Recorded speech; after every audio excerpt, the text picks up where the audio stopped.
Hi, everybody. Today, I want to talk to you about gravy, something that's really important to me and my family, gravy. And I have a secret method to making gravy, and it makes pretty awesome gravy. And so I want to share that with you, with the world, really, because I think it needs to be put out there. So my gravy is it's a 2 day process. It's the night before I'm fixing a turkey.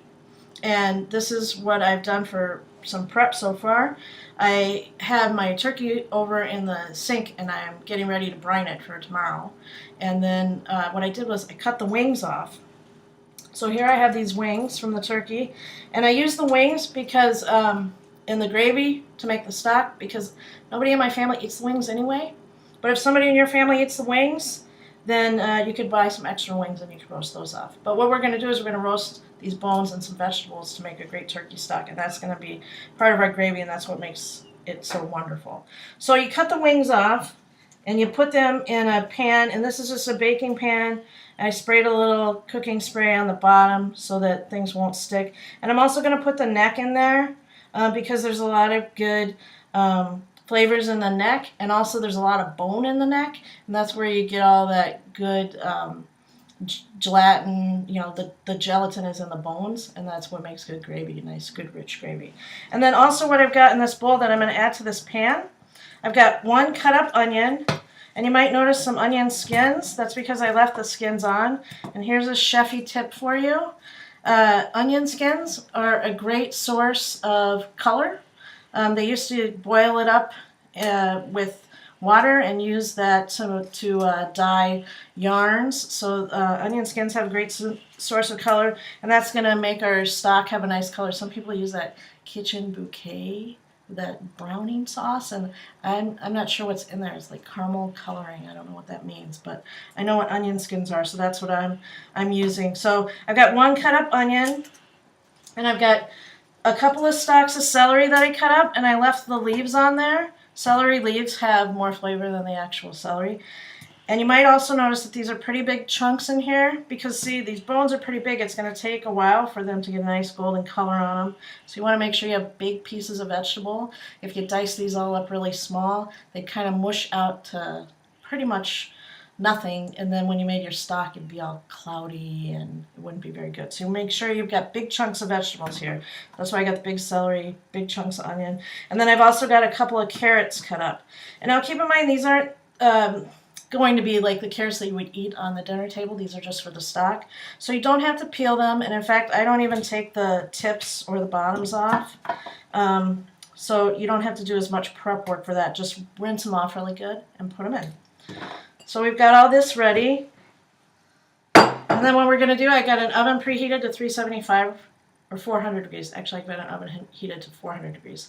I'm going to pop this in the oven, and we're going to check it in about 45 minutes, maybe 35 minutes, 35 to 45 minutes. And we want it all to have a nice kind of golden brown color on it, and that's what we'll use to make our stock. Okay, so we've roasted the bones for the gravy. I think it took probably about 45 minutes. I got distracted with a phone call, so I'm not exactly sure how long it took. But we roasted them, and they've come out, and see how they're golden brown? They're golden brown. And all these vegetables are golden brown that are in here too. Let me just show you. Like, here's one of those onions. This is the onion top. See how the bottom, there's such a pan? See how it got all nice and brown? That's going to make the stock like really nice and rich and brown. Doesn't that look good, Emily? Oh, and Emily's here now because I need a sidekick. So she's here to nod and agree and make faces behind me while I'm making the video here. So we're going to put all these in the stock pot. But there's also in this pan, and I've turned the burners on the stove here, there's all this good bits of things on the bottom. We want to make sure that we get that off.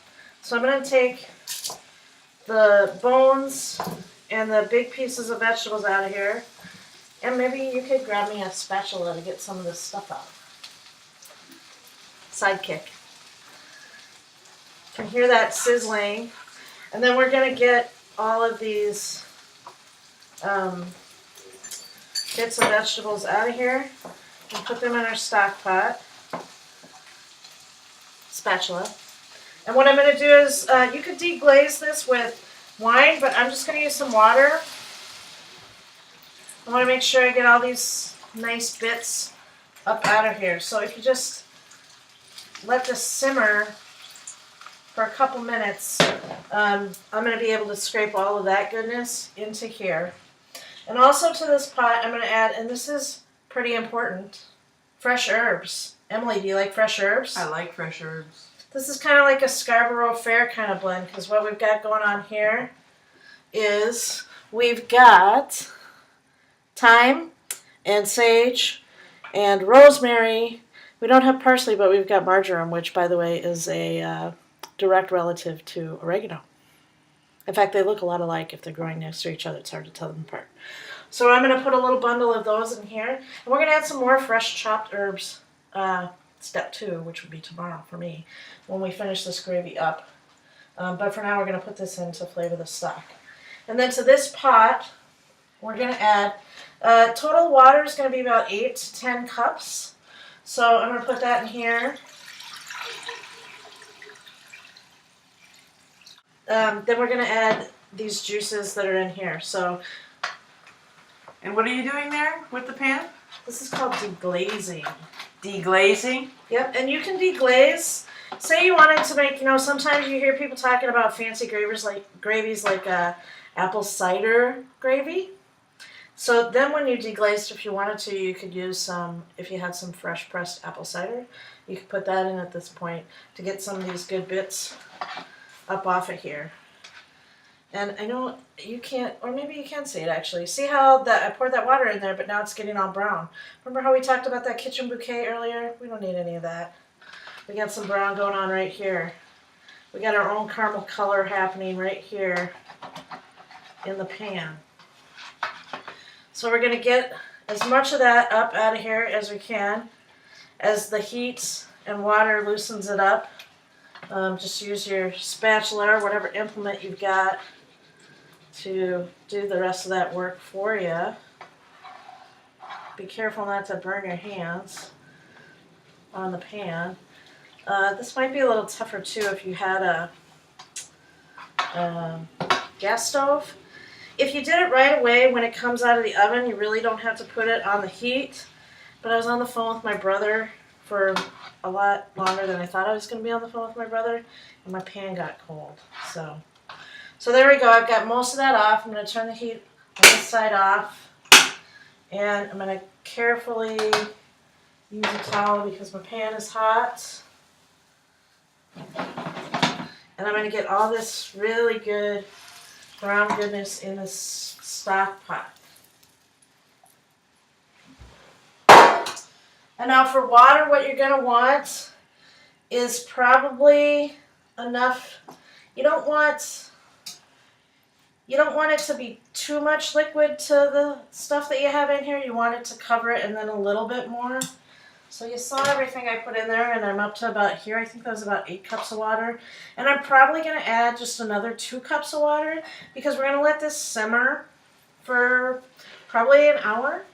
And when it's simmering, it's going to reduce because that's what things do when they simmer.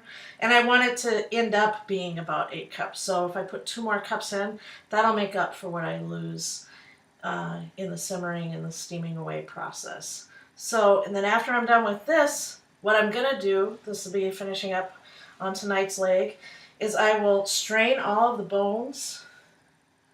Do you need something in that glass, honey?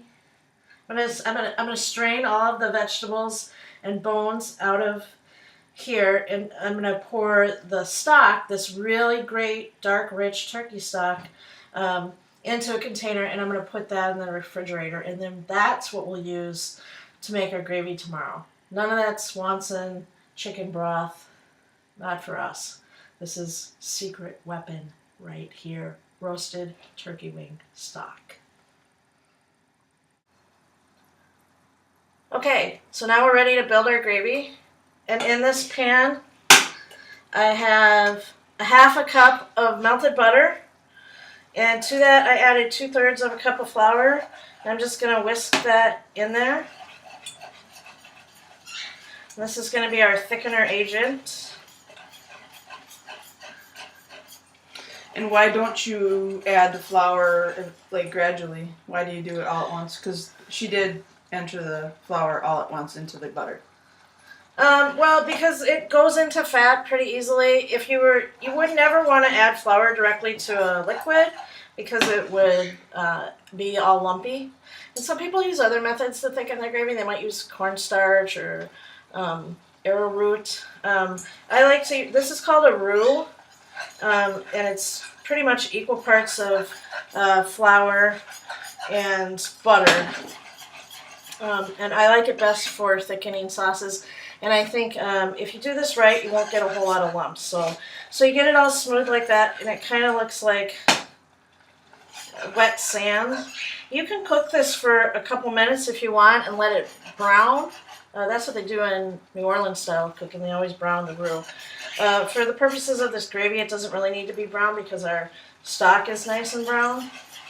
But you do want to cook it for just a minute or two when you get that flour in there because it cooks the starchy flour taste out of it. So that's actually an important step. I'll turn this down just a little bit. And then over here, this is our stock heating up. And I did take a couple of cups out to make my dressing, which is in the oven right now. And then this is the drippings from the turkey. I have one of those separator things so the fat all stays on the top. And there's about a cup and a half here, so it looks like we're kind of going with about 5.5, 6 cups of liquid. So I'm going to add the drippings into here. Just kind of do that carefully so you don't spill. Also, depending on how you roasted your turkey, if your drippings were kind of stuck brown bits on the bottom,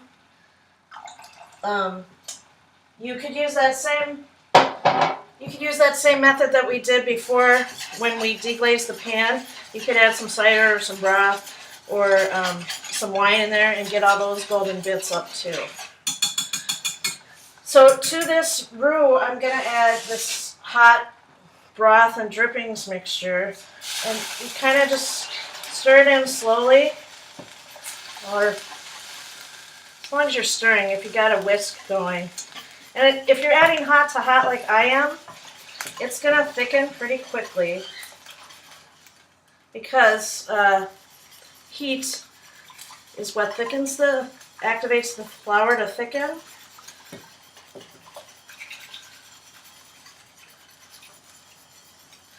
So you get that all in there and make sure you're going around the bottom. Some people use a spoon. I like to use a whip to really keep things moving. And really make sure you're going in the edges of the pan to make sure none of that roux is sticking down there, because sometimes it will and it'll kind of make like a wall of paste. Now, for seasoning, yesterday we didn't add any salt to that stock because we didn't want it to reduce. So now we're going to add our final seasoning for the gravy. And in here I have about 1.5 teaspoons of salt. I have about 1/4 teaspoon of finely ground white pepper, which is what I like to use in gravies and sauces. It's got a little bit different of a taste than black pepper, and then you won't get black flecks in your gravy if you don't want that. It's also good in cream sauces, and it does have a little bit different of a flavor. I think it lends itself better to gravy. I think it's kind of sticking in here though. Anyway, you're going to add all that in, and also in here I've got I've got about a heavy tablespoon, like a heaped tablespoon of fresh herbs, some of those herbs that we had yesterday. I minced some of those up, and I put those in there. So you stir that up, and that's it, and then your gravy's ready to serve. You're, of course, going to want to taste it and adjust the salt and the pepper if you need to. And also you're going to want to let this simmer for about maybe 8 to 10 minutes just to finally cook the last little bit of that starchy flourness out and to get the full thickening power of the flour in your gravy. And there you go. Killer gravy. Happy Thanksgiving, everybody. Can't wait to taste it. It's going to be awesome.